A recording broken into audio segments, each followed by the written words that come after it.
Hello and welcome. My name is Stefan and now it's lecture time. Yeah, and today we're going to talk and have a look at something called Geographic Visualization. And as I said, my name is Stefan Ene. I'm working at something called the Processing Unit at the Department of Geography.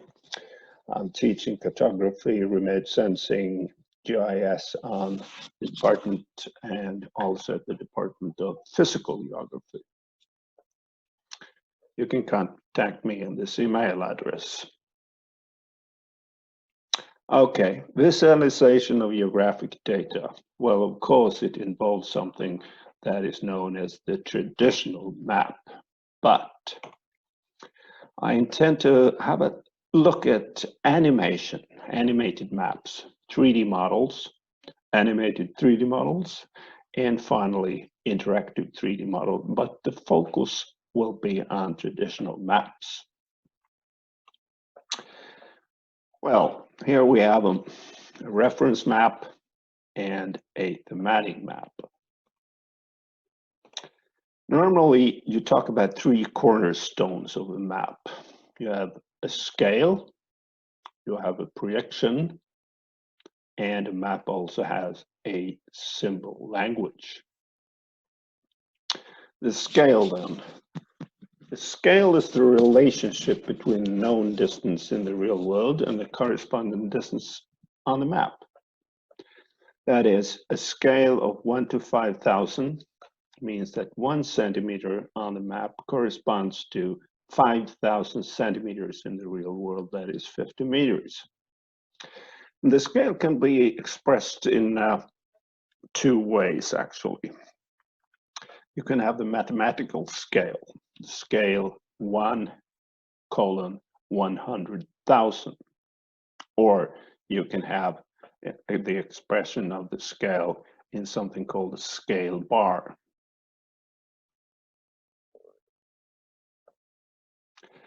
The scale then, this is a common figure of how the relationship between the map scale, mapped area, amount of information, and symbolization in a map. We start out here with something called the map of Sweden, Sverigekartan. The original printed scale was 1 to 700,000.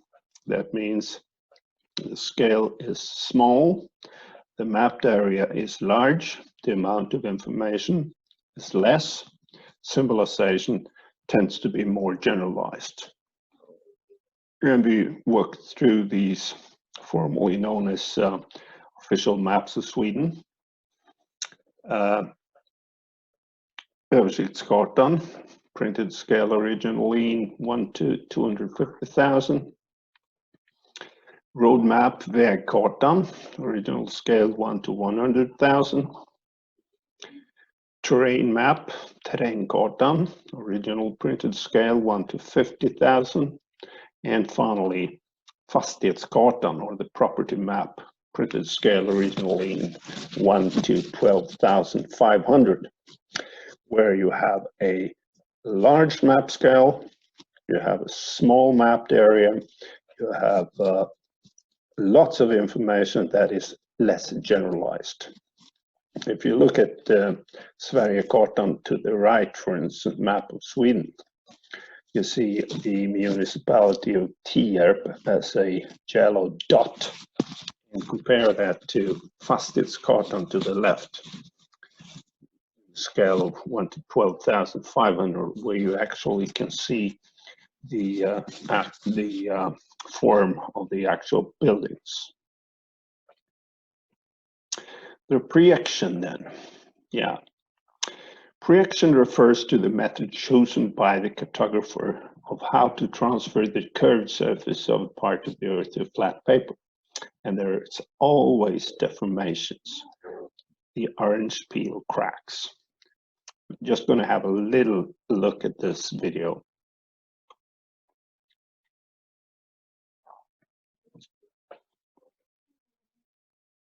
This is from the National Film Board of Canada. I think it's from 1946. I've speeded it up. I think it's 4 times, but we can have a little look at this one. You can check out the link on the previous slide, and it will make your weekend so much more funny.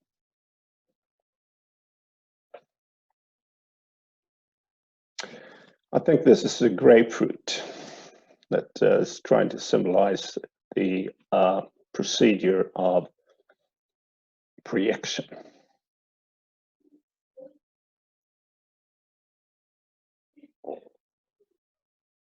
Well, the orange peel cracks.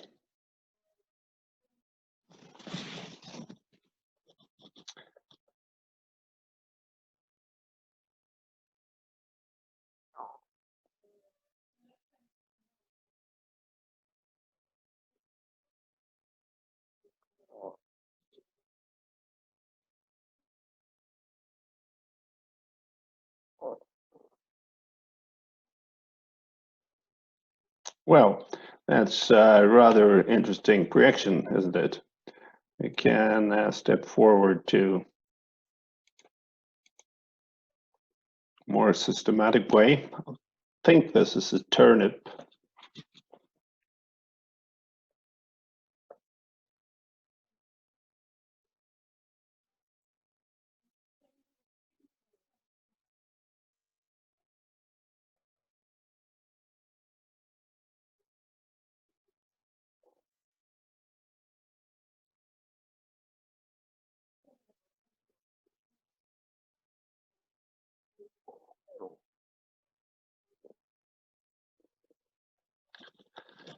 Well, already you can imagine that this preaction will be rather correct at the equator, and you've got more and more distortion towards the poles. Okay, the cartographer in work.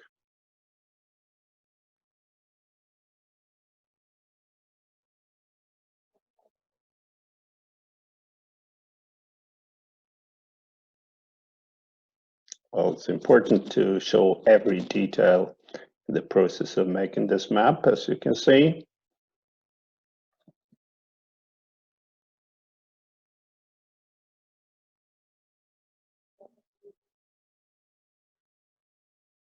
Madagascar there.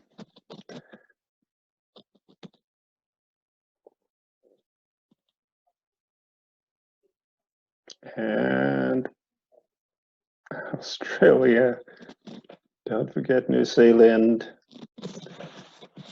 And there we have the final map. Okay, we'll leave that for the time being. I think that you can have a look at the link and see the total of the map. Okay, symbols then. Left one here. Fastighetskartan original scale 1 to 12,500. And to the right, Sverigekartan original scale 1 to 700,000. Much more generalized than the one on the left. Okay, map types then. Most often you distinguish with two major types of maps. You talk about the reference map and you talk about the thematic map. The reference maps, they have the focus on locations of various objects and typically shows roads, lakes, buildings, place names, etc. The idea is that you should be able to navigate with the use of a reference map. A road atlas is a typical reference map that you can see where to turn right, how far is it to a place that you're going to, and so on. Thematic map is something completely different. It's not intended to be used as navigation. It shows something like geographical distributions of various phenomena. And most often in the background, there is some kind of statistical information. Could be, for instance, if you look at the window, you can see trees, you can see a lawn perhaps, and houses, typical elements of a reference maps, but you cannot see the mean income of your neighbors. You cannot see the amount of vehicles driving on the street per day, per year, and so on. We can leave that. Okay, let's make a reference map. It should be no problem. There's a lot of free information out on the web nowadays. So I found some data on lantmäteriet.se, that is Land Survey Sweden, that was called Map of Sweden, Scale 1 to 1 million. Seems like proper scale. You probably wonder where many of my examples are from the island Gotland. But that's simply because there I was born and raised. Okay, download the data, put it into your GIS, and here we are. Well, wasn't as simple, I think. No. Well, first of all, the manner of the map seems a little bit odd. Bright neon green sea. No, shouldn't be what I've intended to have in my map. And I have a legend that says BS_SVK, BT_SVK. What is this? Well, I figured out that SVK meant Sverigekarta, map of Sweden. But somehow this is not proper. Okay. I also showed a lot of information that I might not need in this one, because the map is always a reduced depiction of reality. So we have to make some kind of generalization and create a proper manner. Cartographic generalization. Well, there's various methods that can be used. Aggregation is one typical one. Instead of showing lots of individual buildings, you aggregate them into an area which you perhaps can call built up area. But there's different methods. I'll go from bottom to top in this case. Point transformation. Well, at certain scales, it's not usable to have everything that's in fact polygons or areas shown as areas. Remember the map of Sweden, where the municipality of Tierp was a yellow dot. So you transform dots to, or polygons, of course, to dots, called point transformation. Line transformation, another thing. A road, for instance, of course, it has width, but in a computer system, it could be useful to transform it into a line, which makes it very easy to calculate distances and so on. You have smoothing, simplification, enhancement, relocations. That is, features located very close to each other, you drag them apart so that you can actually see them. Or the most important on top here, selection. That is, you as a cartographer chooses what you want to show in your map.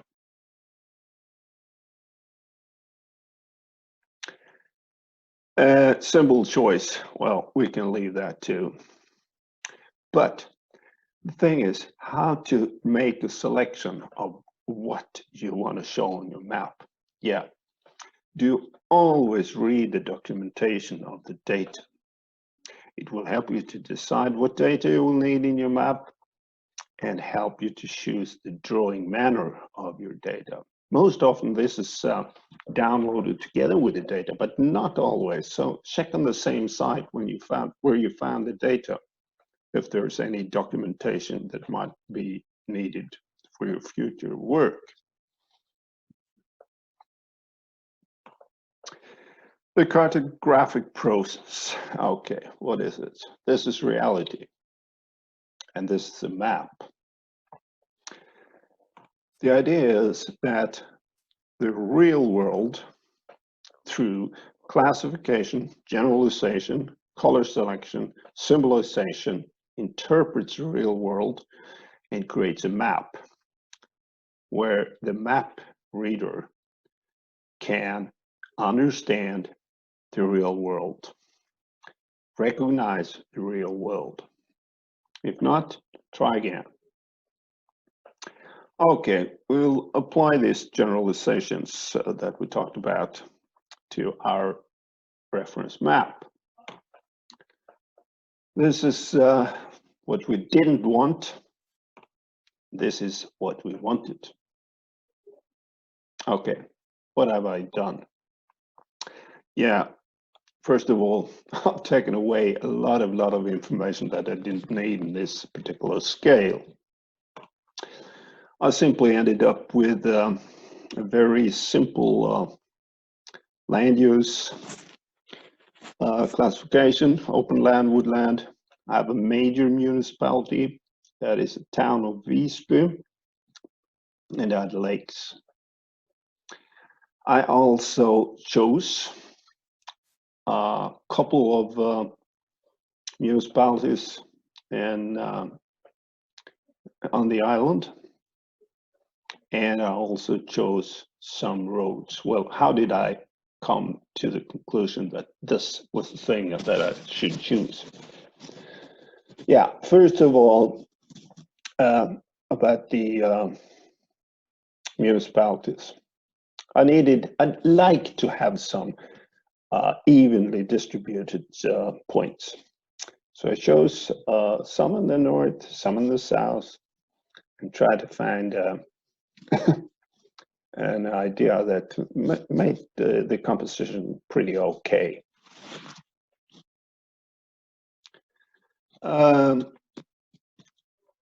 Then the roads, then, yeah, how to choose them. Well, I could have had some objective, excuse me, objective rules for that. That is the width of the road, the number of vehicles that is driven per day or something like that, but I didn't actually.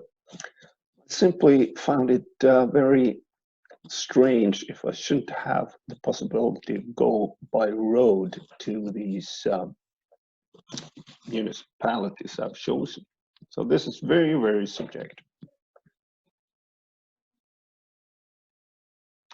Okay, just a word about text placement.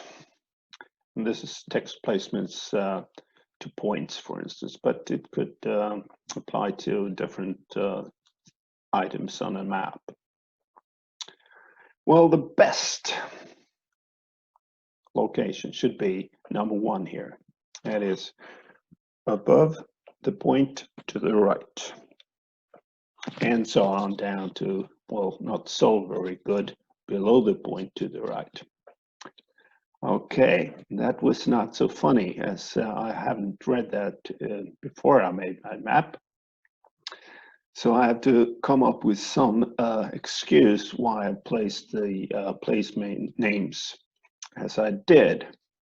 And remember that this recommendation of placing text is on the ideal world. That is, you don't have any other considerations to take. My idea was that I didn't want to interfere with the map. That is, I tried to place them in the water as far as I could. So it didn't interfere with the land use, didn't interfere with the coastline, didn't interfere with the roads. So you can read more at this link down on the left on this slide, or you have a, well, could read for plenty of hours. Okay, down to publishing. Oh, yeah, my map is finished. I've spent hours and hours of choosing what kind of green I should use for the woodland, what kind of yellow I should use for the open land, and so on. But Suddenly someone says that, no, we can't afford to publish this in color. This will be black and white. Or, no, this should be 1 by 1 centimeter, this map. Or, oh, no, this should be 10 by 10 meters. And this learns us one thing. Before even starting a map, try to figure out approximately what scale the map will be published in. And should it be in black and white or in color? Okay, now we're done with the reference maps. Let's go over to thematic maps. As we've previously said, thematic maps often consists of some kind of statistical information, that is a database, Excel sheet, or something like that, and a geographic part. And through an ID similar between the different databases, the geographical and the statistical, you can link information and get a thematic map. This is Scotland population per ward. But how to choose colors for your thematic map? Yeah, this is exactly the same data, but different choice of colors.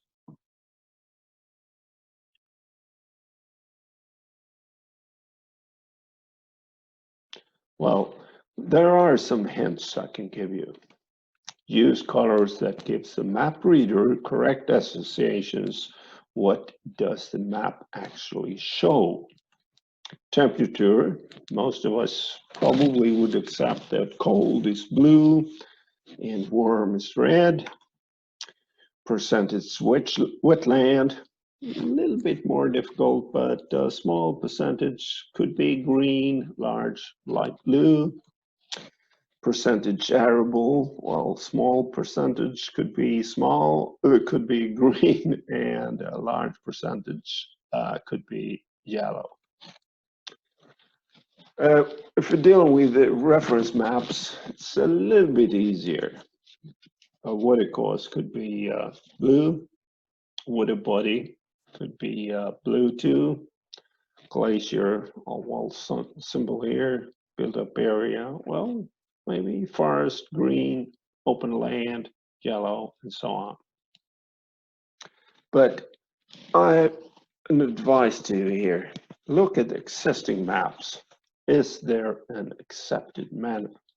Today, you could easily browse maps and pictures on the web.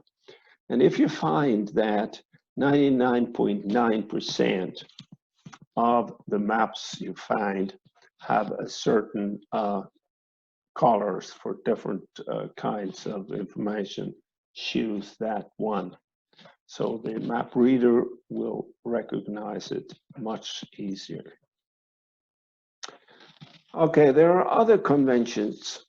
This is a map of political majority in parts of Stockholm in the election 1998. Right wing, blue, left wing, majority, red. I think most of us would accept that as a fact and interpret this map correctly.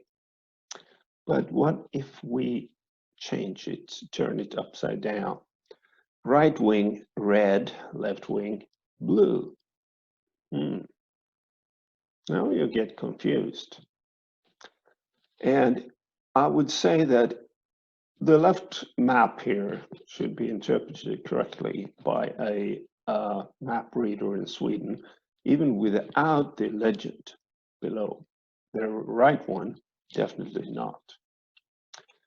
On the other hand, there are other problems with that. This is a map of the election for presidency 2008 in the United States. In Sweden and most of Western Europe, we have political colors, that is blue, right wing, red, left wing. In America, as we consider, the Republicans more right wing, the Democrats more left wing. However, the colors are turned upside down. That is, the left wing in America, Democrats, are blue, and right wing are red. Okay, there are more helps to get. There is a beautiful site, colorbrewer.org. Not only helps you with testing different color schemes, it also gives you hints of whether it's colorblind friendly, if it's color printing friendly, that is, if you have a color map and want to put it on a Xerox machine, does it give you proper grayscales, and so on. Okay, classification then. Thematic resolution, that is the number of classes and principles for classification. Number of classes, remember this is exactly the same map, the same data. Many classes, few classes. Okay, principles for classification then. Okay, there are different ways of doing that. Equal count, often called quantile. Equal range. Natural breaks. And remember, still the same data behind these maps. And of course, custom choice. You can deliberately or undeliberately change the classes that you use in the map. Same data, different maps. Okay, then we're ready then. We have a thematic map. This is a corporate map. And remember, once again, when publishing, should it be in color or black and white? Should it be large? Should it be small? Okay, now we come to something called normalization. It's a method that makes data and thereby thematic maps easier to interpret correctly. As you see on the map to the right here, it's absolute figures, population per ward. As this is a corporate map, this is not the way it actually should look like. No, because might there be a bias, a dependent variable to the population? Well, normally when you deal with things like population, you usually express that in population density. That is inhabitants per quadrate kilometer, for instance. The idea about this is that, of course, a large area could have more inhabitants than a very small one. So it takes that into account. Going to have a look at this. This is natural breaks classification. To the left, not normalized values. To the right, normalized values.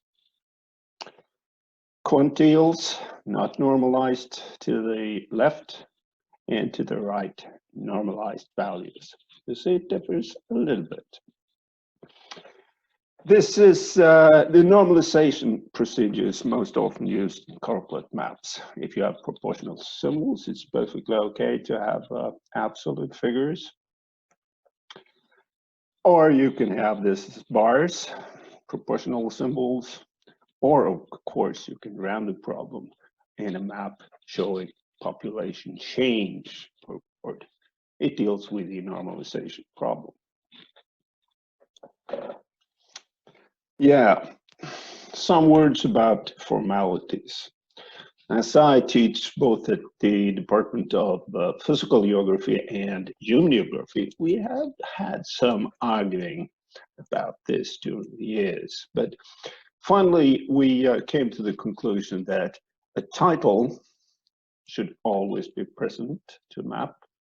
There should always be a scale and a legend. The physical geographers, they like to have north arrows, projections, information, references to data, but that's a different background that we have. Human geographers very often start off with making thematic maps. It's not necessary to have the map as a navigation tool, which means that projections and north arrows and things like that is not so important. Data references was important once, where a map should be a standalone product. Nowadays, often maps are used like any other figure or illustration in a report and so on, where you often find the data references. Okay, now we're finished. We have the carplet map. And of course, there are different types of thematic maps. Carplet, dot density, proportional symbols, cartogram, flow map, Azerip maps, graduate symbols, for instance. Some word about something called map distortion. You've already seen that when we were discussing Preaction. Because Preaction, of course, distorts the map. Generalization, extrapolation, that is how to handle the situations where we don't have any data. Classification too. Here you see, I think, 5 different trees, lots of different trees there, and a hut in the middle. But as a cartographer, I'm not interested in anything but wood, so I call this forest. Manipulation, we've been talking about that, deliberately changing class borders and things like that, colors, in order to give the map reader a certain impression of a map perception. You've seen these plenty of times, I think. And the propaganda distortion. War threat in the Middle East. The military strength of Iraq, 1990. Well, one soldier here represents 100 soldiers on the ground. One tank symbol represents 1,000 tanks, and one aircraft symbol represents 100 aircrafts. And it's probably accurate. But, well, think about it. Iran, Turkey, Syria, Jordania, Saudi Arabia, Israel, Lebanon, Egypt. I doubt they're militarized. So this is deliberately made to make the threat from Iraq great. Well, this ends the major part of this lecture with traditional maps, but we're gonna have a look at some other means of visualization of geographic data. Animations. Well, there was a time when every geographical institution in the world should have something like this spinning on their homepage. But there are different things that you can have a look at. This is from Global Flood Archive, Dartmouth Flood Observatory. First, I thought this was rather interesting, but as you either have flooding or not flooding, this is maybe not the best way of using animated maps. Did I say that? Well, now we've left the publication of paper maps. This can only be done in video or in a computer. This one is a little bit better, I think. Do have a look, and you can see the colonization of the United States. You have the East Coast, and you have some cities, Los Angeles, San Francisco, and even Seattle. And then finally, continent gets more and more populated. This one I like because I've done it myself. It illustrates the land uplift. Guess what island?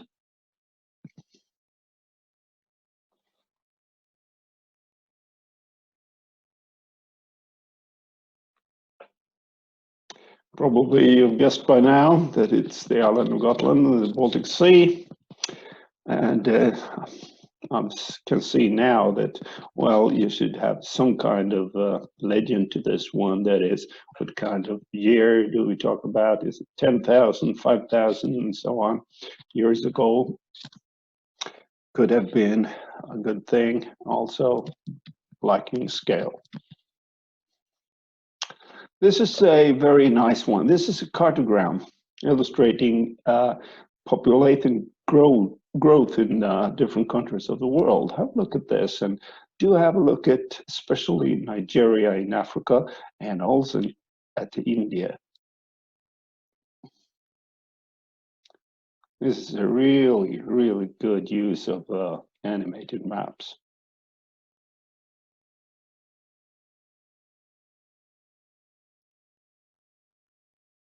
Can I have a look at it once more?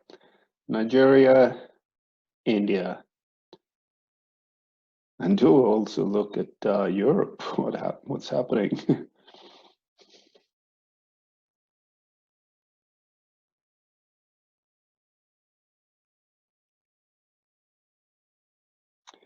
And Russia is definitely squeezed by China and India. Okay. Once again, this is something we found in our drawer. Map made by some students a couple of years ago, and well done, but where's the title? Where's the legend? What does this animation show? I think it has something to do with the population. That is, you have a great population in the inner city that is slowly moving out to the suburbs. But it would be great to have a title and a legend. Okay, 3D models. Well, to make a 3D model of the landscape, you need something. Yeah, you need a digital elevation model, DEM, sometimes called DTM, digital terrain model. And with that one, you easily in your GIS can make a hillshade. And of course, remember our reference map? We could add the hillshade to this one and get a little bit more information. Real nice map, if I may say so. This is, of course, something called a wireframe map. Very common, not so many years ago. But remember our map, reference map of the island of Gotland? Well, of course, you can drape that on top of this wireframe. Okay. This is something special. It's supposed to be an aerial or satellite image of Gotland at the year of 1700. We got the idea that there was something called skattebeläggningskartor. That is maps made by the Swedish state when Gotland became Swedish from previously being Danish. And what did the king request? Yeah, tax. And how to tax? Yeah, they started out a big mapping project where they was investigating and surveying everything that different farmsteads contain, that is arable land, meadow, everything that can be taxed. And they made a lot of taxation maps. Our idea was that take these, digitize them, and paste elements from modern aerial photos and satellite imagery to produce something that could be known as satellite image of the Gotland on the year of 1700. This is almost the same. It's all done in freeware. But here I try to be somewhat more artistic. This is the island of Fårö, north of Gotland. I got the sky pretty good, but I didn't get the water so very well. Okay, go for animated 3D models then. Well, you need digital aerial photos. You need a digital elevation model, and drape the digital aerial photos on top of the model and let it spin. This was a Canadian program we bought that was called Fly. Could do one thing only. That was to animate a thing like this. We had to choose the area around outside the west coast of Gotland because you had two islands there with some great elevations because Gotland is rather flat, we noticed. Okay, remember our aerial photo from the 1700s? Do the same thing here. Fly around.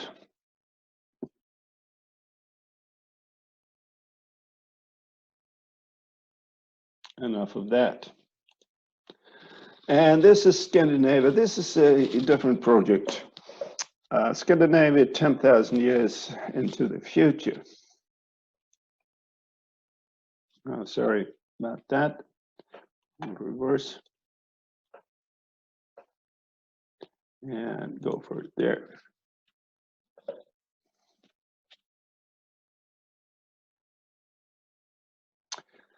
Now, Stockholm. And as you can see, this is Umeå and Vasa in Finland. And don't buy shares in the ferry company there because within 10,000 years, you can drive by car. Okay, leave that. And go for interactive 3D models. Yeah.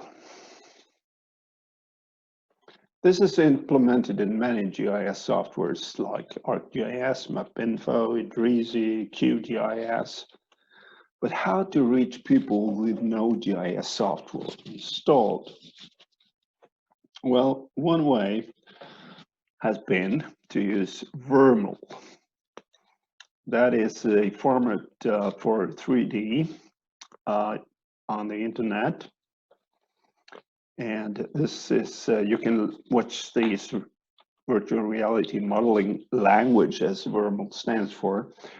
These models in a plugin for the web browser. You can have a look at the Kyrgyzstan. Notice you get some warnings. More warnings.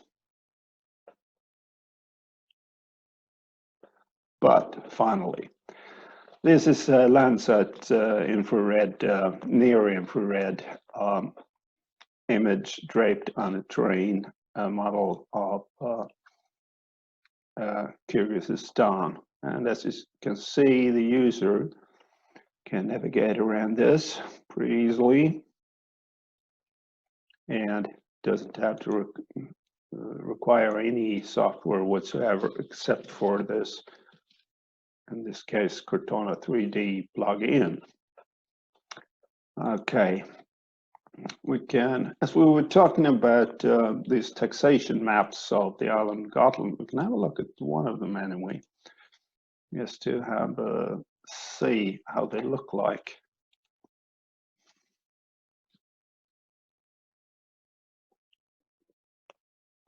There it is.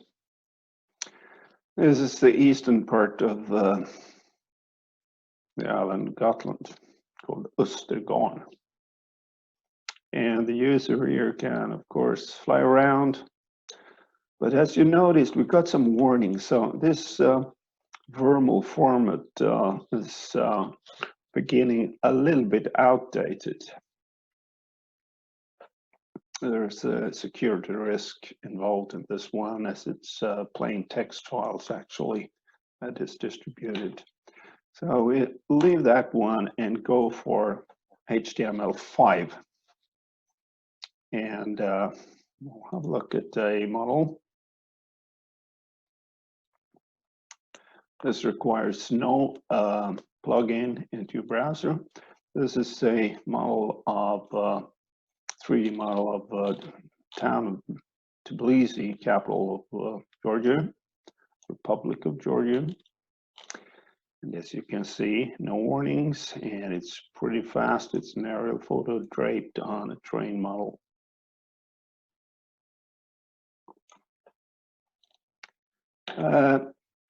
Okay, we'll leave that too, and go for another platform for distributing data in 3D, Google Earth. Interesting enough, it was very much overwhelmed by the general public in Sweden, but not the departments of geography. Probably because suddenly you didn't need to know all the skills that you learn here in cartography and things like that. Scale, preaction, doesn't matter. You can have a look at map from Stockholm, 1642.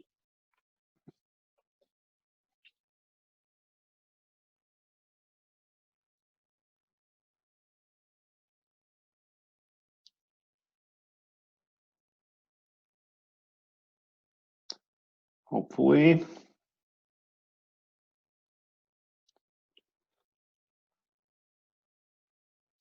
Patience is another word that you gotta have. And there you are. This is a map from 1642, geometrically rectified so that it fits in this WGS84 system that's used by the Google Earth. And you get the terrain, the digital elevation model for free here. And we can use modern aerial photos. That's the way it looks like today.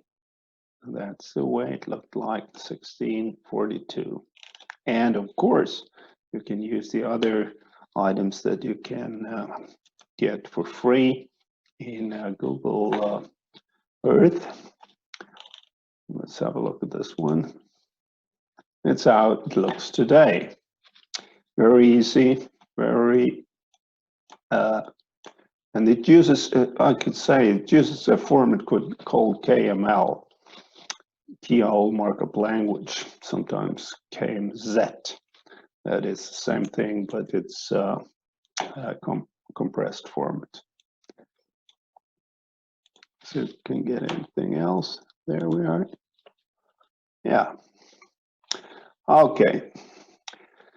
These formats, KML, KMZ, is generated by most GIS software. So it's rather easy if you have a map, for instance, in your GIS to convert it to KML, and then you can publish it on Google Earth. Or simply send the KML to a friend of you. Okay, leave this for the time being. We can have a little bit more look at here around Stockholm.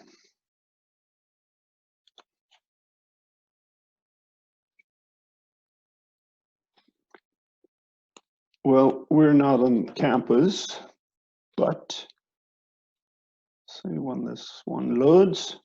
Yeah, there it comes, slowly, but never mind.